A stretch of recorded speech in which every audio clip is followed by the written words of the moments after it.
My fellow interlocutors and digital orbiters, gather around, for today we delve into the sonic realms of musical majesty, with the erudite duo of DJ Akademiks and Andrew Schulz as our guides, navigating the tumultuous waters of contemporary music, or should I say, the proverbial tempest that is the industry of sound.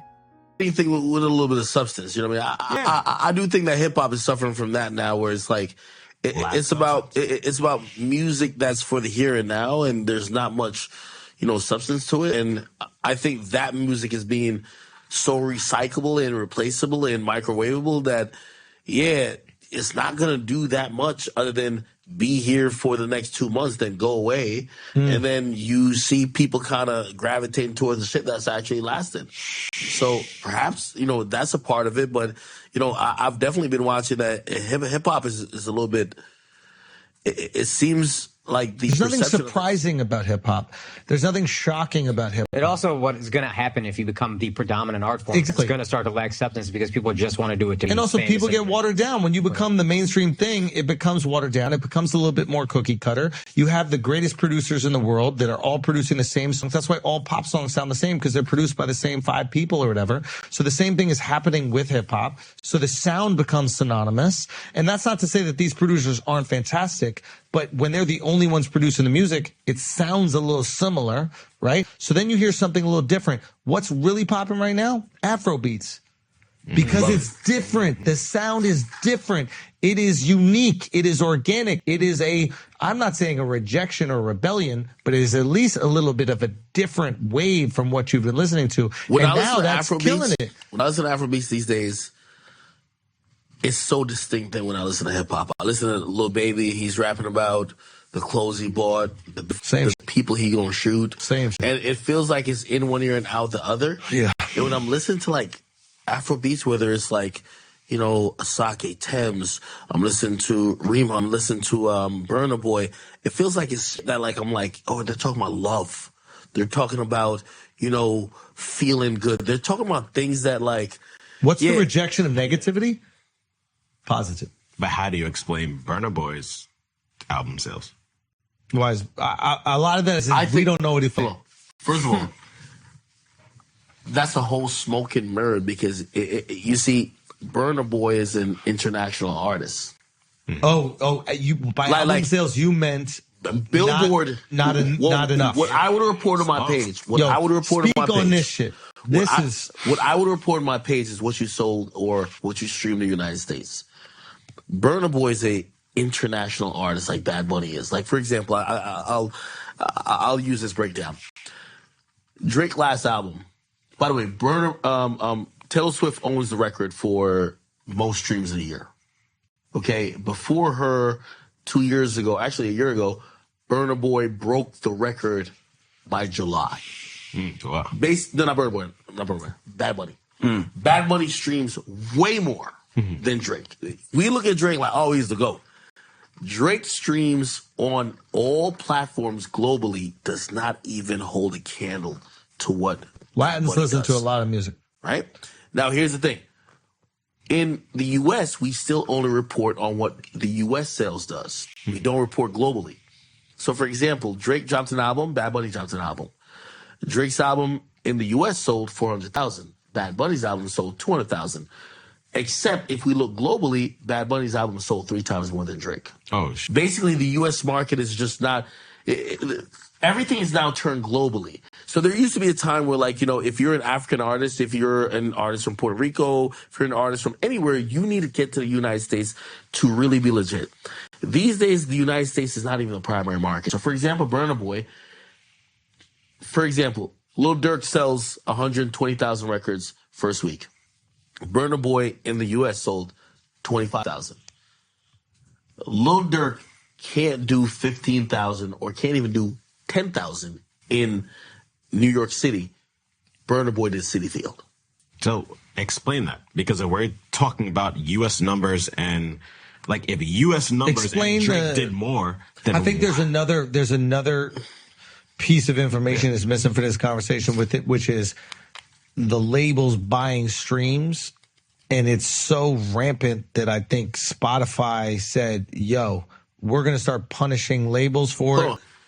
I don't think he's free to speak on that because he gets paid by the labels. No. What? I'll speak on anything. You get paid by the labels? Oh, yeah. I pimp them all. But anyway, here's the thing.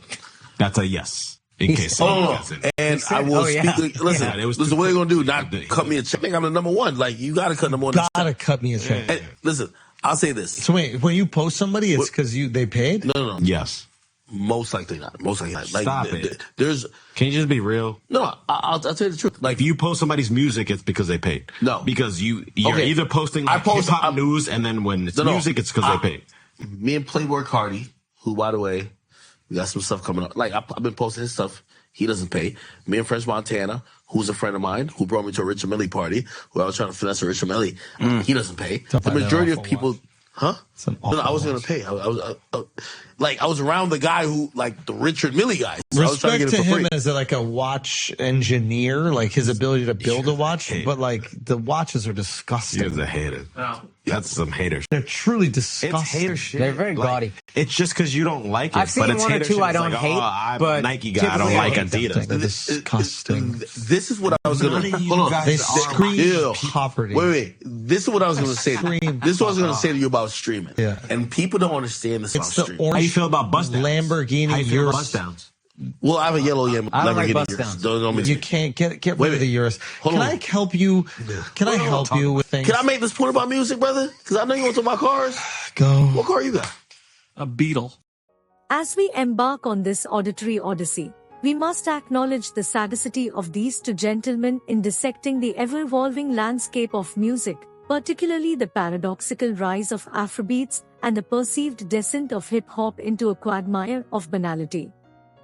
In their eloquent diatribe against the current state of hip-hop, our orators decry the dilution of substance and longevity in the genre. They posit that the once mighty juggernaut of hip-hop has been hijacked by the forces of commercialization and mainstream machination. The rap citadel, once an ivory tower of lyrical prowess, now resembles a mass-produced tapestry of monotony, woven by the indistinguishable hands of cookie-cutter producers who, in their quest for ubiquity, sacrifice diversity and creativity at the altar of conformity. Drawing upon the canvas of history, they weave a narrative that harks back to the golden age of hip-hop, a time when the genre was a rebellious sonata, a symphony of societal critique. Alas, that symphony now echoes as a mere cacophony, drowned out by the clamor of market demand and the relentless pursuit of fleeting chart success. Enter Afrobeats, the phoenix rising from the ashes of hip-hop's erstwhile glory. With artists like Burna Boy, Aske, and Rema as its heralds, Afrobeats offers a melodic antidote to the lyrical lethargy plaguing hip-hop. The music, they argue, is a celebration of positive themes, a rhythmic tapestry that evokes joy and transcends the ephemeral nature of mainstream hip-hop. In the yesteryears, rap was a chalice brimming with the heady elixir of social commentary, a lyrical tapestry woven with the threads of societal strife and triumph. The pioneers, the grand architects of this sonic citadel, breathed life into words that resonated like seismic waves through the collective consciousness. However, with the ascent of rap to the throne of mainstream dominance, the alchemy changed. Commercialization, that voracious beast, crept into the sacred chambers of hip-hop.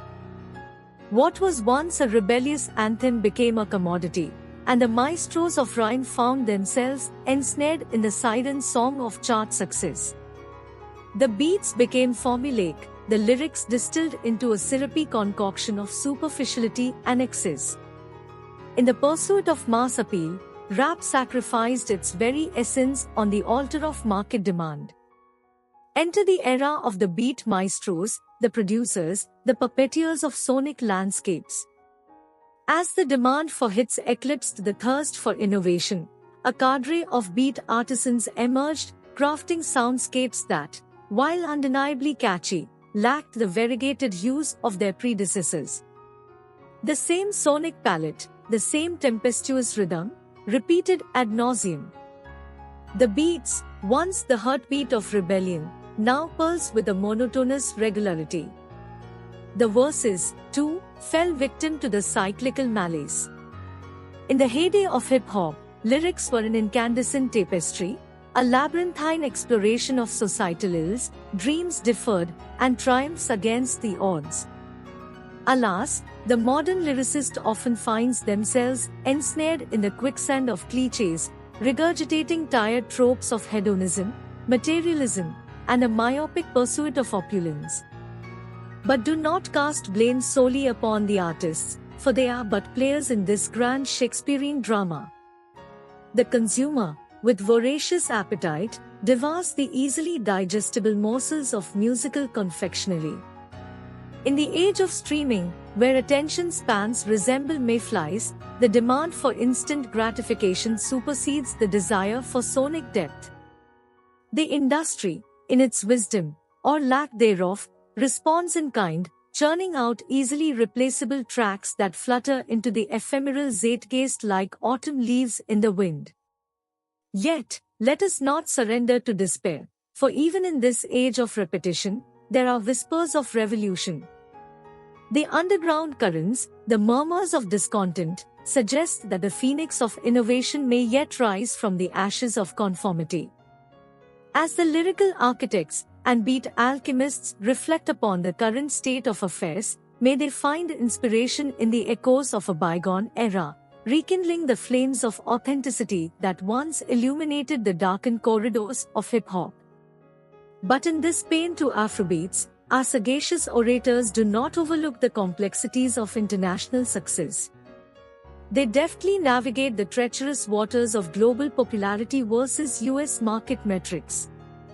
The notion that the United States, once the epicenter of musical hegemony, is no longer the sole arbiter of an artist's triumph is a testament to the seismic shift in the global musical paradigm. Yet, even as they shower praises upon the rising tide of Afrobeats, the duo is not immune to skepticism. A brief dalliance into the shadowy world of labels buying streams emerges. Andrew Schulz, with the acumen of a modern-day Diogenes, raises the lantern of truth, questioning the veracity of an artist's popularity in an era where streams can be as fabricated as the tales of Scheherazade. Herein lies the crux of our discourse, a nod to transparency in the age of digital dominance. DJ Akademiks, while candidly admitting to financial affiliations with labels, vehemently denies the accusation that his posts are mere pawns in the chessboard of monetary incentives. The delicate dance between art and commerce, they argue, must not jeopardize the integrity of the musical narrative. In conclusion, as we navigate the labyrinthine corridors of musical commentary with DJ Akademiks and Andrew Schulz as our Virgils, we are reminded that the evolution of music is an intricate dance, a delicate balancing act between artistic expression and commercial viability. The rise of Afrobeats serves as a clarion call, a reminder that amidst the cacophony of commercialized hip-hop, there exists a symphony of authenticity waiting to be heard. As the global stage expands, may our discerning ears continue to seek the harmony that transcends borders and resonates with the universality of human experience.